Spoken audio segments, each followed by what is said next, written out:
What's going on, everybody? Welcome back to another late night in the BrewLab with me, Lone Fox, your brewmaster in chief. And tonight, in the BrewLab, I'm finally coming at you with an episode of Spoiler Talk, part 1 of the Brothers War. So today we had the debut video. I'm sure most of you have seen it. We got to see quite a few spoilers, and they went through all of the new mechanics. So I thought I'd just, do my usual kind of teach myself whilst talking out loud in front of a camera, and then hopefully impart some knowledge onto you guys as well. So for a starter, I'm going to look at the mechanics. Then we'll go into the spoilers, of which there were quite, more than I was expecting. So pretty stoked. So it's, I'm not going to sit here and read these. These are all up on Daily MTGA. I highly recommend you go give them a read yourselves. We're not going to re-watch the videos or anything like that, but just go over it quickly. Basically, we have a new ability called Prototype, and it'll be found on several artifact creature cards. So they're basically war machines that are in two different stages of development. And I like that sort of flavor-wise, thematically. You're kind of tinkering away, and if you don't have quite all the pieces that you need, but you need to get something on the battlefield, you can pay less mana, and you can cast the Prototype. So in the case of this incredible art, Phyrexian Flesh Gorger, you can pay 3 mana, 1 colorless and 2 black, and then you just get a 3/3. But the thing that, if I understood correctly, is you still get the rest of the text box. So it'll still have Menace, Lifelink, and Ward pay life equal to its power to kill it, which is pretty sweet for a 3-drop. Think about it. Or later in the game, you can pay 7 mana, and then you just get the same card, but with a 7/5 stats. I think that's how it works, if I've understood it correctly. So it keeps those characteristics until you leave the battle. Where does it say? Yeah. Big or little, the Phyrexian Flesh Gorger has Menace, Lifelink, and a very scary Ward ability. So, pretty sweet. Man, if this is already the strongest one they've shown us, then it's already ridiculous, but it might not be. And this is looking really good. It says it's going to be on several artifact creature cards. That leaves it very open. We'll have to see where else this ability shows up, but pretty cool, pretty cool. And in particular, this Flesh Gorger is ridiculous. 3 mana, 3/3 with Menace, Lifelink, and Ward. Pay 3 life. I mean, that's not bad. That then, you can just have them in your deck, and then it's great on turn 3 or on turn 7 as a top deck. You just get a 7/5 with all of those things, and then if they try to kill it, they need to pay life equal to its power. They have to pay 7 life. That's a ridiculous card. Cannot wait to play with that. So yeah, if you want to know the full details, just go through the articles yourself. But the next thing they brought up was Power Stones, which we've so far only really seen with the new Karn Planeswalker, which hasn't really made much of an appearance in Standard. But I think it's bound to, they do this, right, with the sets. Like, they'll kind of connect them a little bit to each other. Not only are these both on Dominaria, but, Urza is Karn's creator, all sorts of connections. So I'm sure that they're going to end up being very important. But basically, they just go over them again, saying they're a new kind of predefined token type. They offer you more mana, which is great, but you can only use that mana to pay artifacts or, activated abilities of your things, costs of things like, I don't know, Ward or whatever. You can use it, but you can't cast anything other than artifacts with it. It'll be interesting to see how these come into play. The fact that they always come into play tapped by it's always tapped Power Stone tokens, as far as I've seen so far, makes them a little bit interesting. But there's going to be loads of things that allow you untap artifacts, and we've already got the Teferi that does that. Now there's a new Teferi, which we'll see shortly, which is looking pretty ridiculous as well. So who knows? But then we've got a new ability, which is a returning one. I wasn't around when this was in Standard Unearth, but I've heard of it. A little bit like the escape mechanic from Theros. Basically, you can cast things from your graveyard, and I think it's it's going to be different every time, because the one other Unearth card that we've seen is the Meld card for Mishra. This is the second one, Ashnod's Harvester. And I can't remember if it said against haste and then exile at the beginning of the next end step, if that's always the case or if it's just specific to this. But I'm assuming that it's always the case. Kind of reminiscent of Blitz in a way. I don't know. But cool that every time you unearthing these things, they do something different, because the Urza Meld artifact, which we'll see in a moment, again, just a little refresher, drew you cards. You had to discard your hand, draw 4 or whatever it was, which is great. This one, whenever it attacks, exile target card from the graveyard. Interesting. But yeah, Unearth is back. So being able to, these things that we'll be discarding or whatever, they'll have another way of getting out of the yard, which is super cool. Then, looking at Meld, this is a returning mechanic as well. So there's 2 cards when certain conditions are met.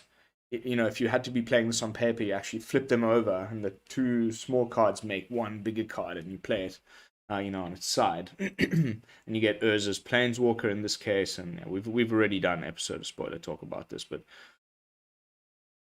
I wonder which of the 2, well, now there's 3, and I think that's all there will be. There's 3 different Meld pairs. Which is going to be the one that's the easiest to do reliably, if at all.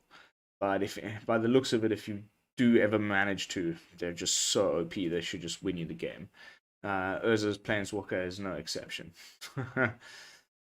And then just some nonsense about stuff that I don't really care. So, after that, let's jump into my favorite website for this type of thing, Mythic Spoiler. And we have some more spoilers. We've already seen some. I won't go back and look over them again properly. We'll just have a quick peek. Goodness, feels like there's always some new product. Luckily, I don't play paper, because I would be bankrupt. It's alchemy stuff. Here we go. So we just saw some of these Meld. This is the Mishra one. The 2 cards you need to get the big one. Also ridiculously busted. Wow. Oh my goodness. Okay, I'm not going to scroll through all of this. It just never ends. I think the best way to do it would actually be for me to go here. The Brothers' War.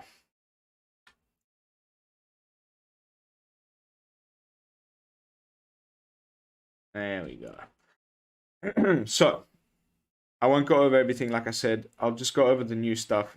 In previous episodes of Spoiler Talk, we got through most of this.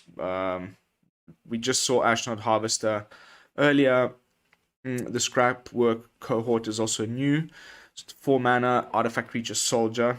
It's a 5/3. I wonder why that's in red. It's got Unearth. Interesting that, like, some of the, they clearly fit their color pie with their abilities depending on the Unearth cost, if it's like got red in it or black in it or what have you. Whenever it enters the battlefield, you create a 1/1 colorless soldier artifact creature token. Interesting. And it's a soldier. That's pretty cool. That's super cool. Not bad. We've seen Ashnod. Just wanted to touch on the artifact I was just talking about. This is the one that you need to make the Mishra Lost to Phyrexia. It's got Unearth 5, and when it enters the battlefield, you discard your hand and draw 3 cards. Usually, this will happen on turn 5 when you have nothing to discard, so you just draw 3, and you get back, this pretty sweet double striker that you'll probably need by that point to meld it. Can't wait to try this one. It's super nice. But anyway, next up, we've gone over this, but what I found really cool So I should probably go over them in order, is how they've shown this aging of the key characters. So we'll go for the Mishra first. There's a uncommon. I wonder if there's a common, but there's definitely an uncommon of each. Legendary, where they're young. Mishra Excavation Prodigy is a 3-mana 2/1 with haste. You can pay 1, tap it, discard a card, draw a card.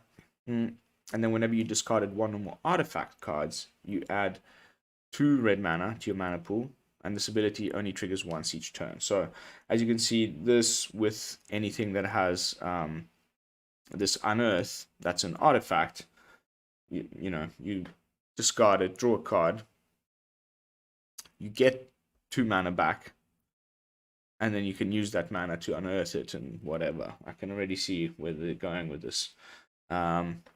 So that's the uncommon young Mishra. Then it goes up to Mishra, of course it goes to rare, the Tamer of Makfawa. And we got this line of text in Marrow's spoilers just the other day. 5 mana, 4/4. Permanents you control have ward, sacrifice a permanent. Which of course includes itself, which is a pretty nice ward ability to have on a 4/4 that costs you 5 mana. So interesting, effect. All your permanents. I think that's pretty ridiculous. And then each artifact card in your graveyard has unearth. Again, synergizing with his younger self, because now if you've got both of them on the battlefield, you can see where that is going. And then eventually will lead you to the old, or completed version of Mishra, Lost to Phyrexia, where you'll need the Phyrexian Dragon and where are you? Okay, I'm not going to do the full scroll. But there's the back half of this guy. Yeah, Mishra, claimed by Gix. You can already see how they all fit into the same deck, and they're on curve. 3, 4, 5, and then the next turn you can unimpeded potentially get Mishra on the battlefield. Interesting. Turn 5. Can't wait to try that. Anyway, and then there's, of course, Urza, his brother. So he's a blue guy as a youngster. The Power Stone Prodigy. He's got Vigilance, and you can pay 1, tap it, draw a card, and discard a card. So that's the same. But then in this case, whenever you're discarding an artifact, you create a tapped Power Stone token. Again, this ability only triggers once each turn. Then he levels up to the Prince of Krug. 4 mana. 2/3. Artifact creatures you control get +2/+2. What? Epic. And then create a token that's a copy that's a target of an artifact you control, except it's a 1/1 soldier. For 6 mana, which you can use Power Stones to pay for that. And it seems like we're gonna have loads of them lying around, so that should be doable. Interesting. And then he levels up into up here the Urza Lord Protector. Oh no, that's his final stage. Sorry, that's his mid stage, and then his final stage, which is the meld card with the Meek Stone and the Power Stone, the Might Stone and the Weak Stone over here. Also, curves into each other. I've already explained how that's going to work. Go check out the other video. It's going to be insane. Actually, I'm worried that Azorius is just going to be wowza. But it doesn't end there. We'll get to Teferi in a second. So that's it as far as this section, I believe. Yes. Next up, we got Splitting the Power Stone. So 3 mana sorcery. As an additional cost to cast a spell, sacrifice an artifact. Okay. You create 2 tapped Power Stone tokens. Wow. If the sacrificed artifact was legendary, draw a card. Cool. I'm sure there's going to be a way to break that. That seems pretty OP. If it's if you've got a legendary artifact that you want to sacrifice for additional value triggers and things, and out of that you not only get 2 tap Power Stones, You also get to draw a card for 3 mana. Not terrible. We've looked at Urza. So next up, we've got the third and I believe only other meld card in the whole set. So we got Lord Urza. Where was it actually? Urza the Planeswalker, Mishra Lost to Phyrexia, and then the final one is Titania Gaia Incarnate, which is going to be the meld between Titania, the voice of Gaia, and I don't know what else. I don't think they've shown us this.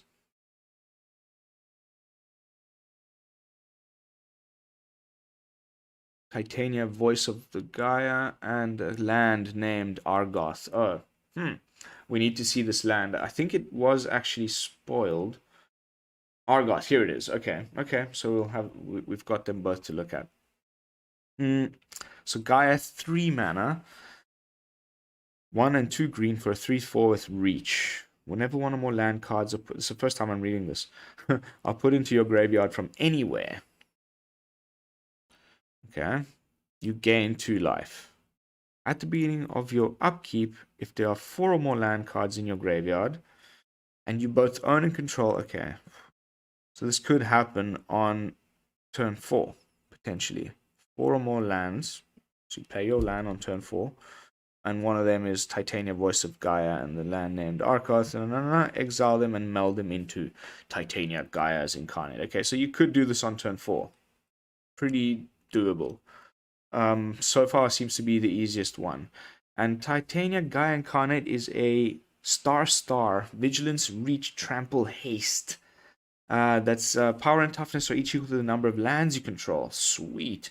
When it enters the battlefield, return all land cards from your graveyard to the battlefield tapped. Put 4 +1/+1 counters on the target land you control. It becomes a 0/0 elemental creature with epic. Pretty epic. I like that. I like that a lot. I wonder. So far, that seems to be the easiest one to assemble. You just, on turn 4, play a land. You make sure one of them was... okay, so let's see what this land is. Argoth, Sanctum of Nature. Enters the battlefield tapped unless you control a legendary green creature. So obviously, if you play Titania the turn before, then you've got a legendary green creature. So that seems alright. And then you can pay 2 and 2 green to create a 2/2 green bear creature token, then mill 3 cards, activate only as a sorcery. Oof. You can see how that helps, once all of those come back to the battlefield when you turn Titania into Gaia Incarnate, then, because she has power and toughness each equal to the lands, they all enter the battlefield at once. She's got trample, haste, vigilance. Wow, that's super cool. Love that design. Can't wait to play with that. We've touched upon Flesh Gorger. It's the first and only prototype card we've gotten yet. But, from now on, spoilers are going to keep coming thick and fast. So I'm sure we'll get some more in the next couple of days.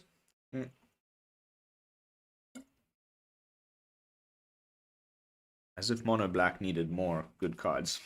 This is great. And then we've got Hercule, the Master Wizard. 3 mana, 2/4. Legendary Human Wizard Advisor. At the beginning of your end step, if you've cast a non-creature spell this turn, okay, reveal the top 5 cards of your library.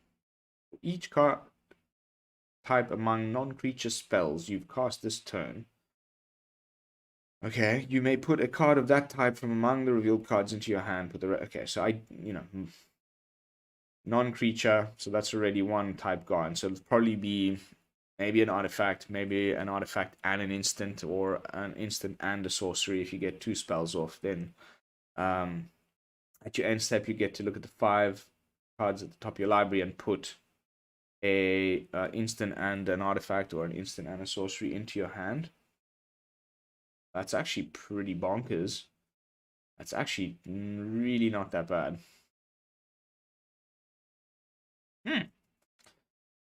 Interesting. I still hate blue cards, but it's a good one. Then Recruitment Officer we've already seen, but this, looking at that Soldier Brew from just a few days ago that I put up. This in the 1-drop slot instead of the other 0-2 common that I was playing. This is just so much better. 1 mana 2/1, and then late in the game you can use it to fetch stuff. And oh my goodness, just what the deck needed, I think, and hopefully there'll be more. We already saw that this Scrapbook cohort is a soldier, and it's in the right colors for us, to put in soldier decks. I don't know why the colors red here, but still interesting. And that's really it. There's 2 more left to go through. We've got Gix, Yawgmoth Praetor. So another, Phyrexian Praetor is in black again. So we got Shieldred and Yawgmoth in the same color. 3 mana, 3/3. This one's weird. This one I've actually read already. I saw it on Twitter. And because I obviously watched the video from WotC, but they don't pause it long enough in front of you that you can actually read the card properly. And then I just sort of let it go, and then I come to these types of websites and read them carefully by myself. But this one I was on Twitter on my phone during dinner, and I couldn't help but catch some spoilers. It's a weirdie. So whenever a creature deals combat damage to one or more of your opponents, so you obviously need creatures to actually get through for damage, which is not as easy as it sounds, as you know. And then when they do, the opponent can choose to pay 1 life and draw a card. So there'll be this sort of incentive in the early game to just like, oh, I've got plenty of life. Who cares? Pay it to draw a card. Pay it to draw a card. And then, suddenly you've been, getting in there quite a bit. And you can kill them somehow with the rest of your creatures. I don't know. Just any time when you're giving your opponent card draw seems a bit to me, even if you have to pay a life. But if you couple that with the fact that if you have also got Shieldred in play, whenever they draw a card, they lose 2 life. So they're losing 3 life for every time that they do this. Suddenly, it's not going to be too many more times that you can do that before you're dead. And then he's got this other ability where you can pay 7, 4 colorless, 3 black. Discard X cards. I mean, when you've got the mana to pay 7, how many cards are you going to have in your hand anyway? Exile the top X cards of target opponent's library. You may play lands and cast spells from among cards exiled this way without paying their mana costs. So maybe on turn 7, you've somehow still got like 2-3 cards in your hand. You can pay 7 mana to look at the top 3 cards of your opponent's library and cast stuff off of it for free. And maybe all you get is like a Bank Buster and, I don't know, a couple of swamps or something. Seems a bit wonky. I don't know what to do with this yet.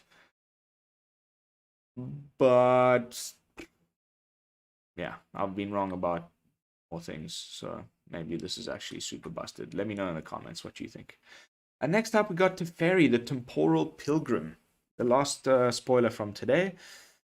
And I knew it. When we were reading Mara's teaser, I said it's either going to be another Azorius Planeswalker, but then I was like, we've already got Urza, so they'll probably just make it a mono blue Teferi. Bam. Nailed it. There he is. 5 mana, 4 loyalty. And this also, there was another thing in Mara's teaser that says there's going to be a Planeswalker that has a new way of getting loyalty. Here we are. Whenever you draw a card, you put a loyalty counter on it. What? Are you kidding me? Like, how easy is that going to be? There's cards that let you draw 3-4 a turn. Plus, his very own 0 loyalty ability draws you a card, which is essentially a +1, because you just 0 and you get 1+ loyalty. Then the -2 is great. It makes a 2/2 blue spirit creature token. I love that it's spirit. And whenever you draw a card, you put a +1/+1 counter on this creature. So it kind of protects itself, makes a little thing that can get bigger the more cards you draw. And then eventually at the -12, which won't be that hard to reach if you think about it, target opponent chooses a permanent they control and return it to its owner's hand. Then they shuffle each non-land permanent they control into their library. So they get to pick just one thing to save, and it's not even saved. They have to recast it. Everything else gets shuffled into their library.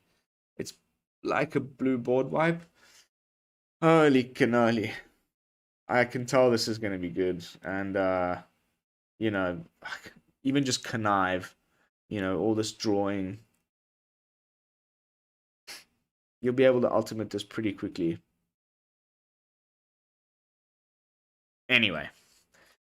Hi caramba, what a planeswalker, what a set so far. I'm really excited. Like almost all the cards we've had so far have been really interesting and like cool design and like completely different new things going on. That's really going to shift the meta. And of course, we got all the pain lands in the colors that didn't have one, as we knew it would happen. So Golgari, can't wait. Selesnya, Dimir, and Boros. Oh my goodness, it's going to open up a whole new play, you know, patterns and things. And it's my favorite time in Magic. So that is going to be it for tonight's episode of Spoiler Talk. I hope you enjoyed it. As always, let me know in the comments down below what, you know, your favorite card from the spoilers so far is, what you're the most excited to see. You know, have I misread some of these? Is there something I'm getting wrong? You know, are things that I'm a bit meh on actually better in your mind, or are some of the things that I'm super hyped on a lot more meh in your mind? Let me know in the comments down below. But I will see you all a little bit later with another fresh brew. And until then, this is Lone Fox from the BrewLab, signing out. Peace, y'all.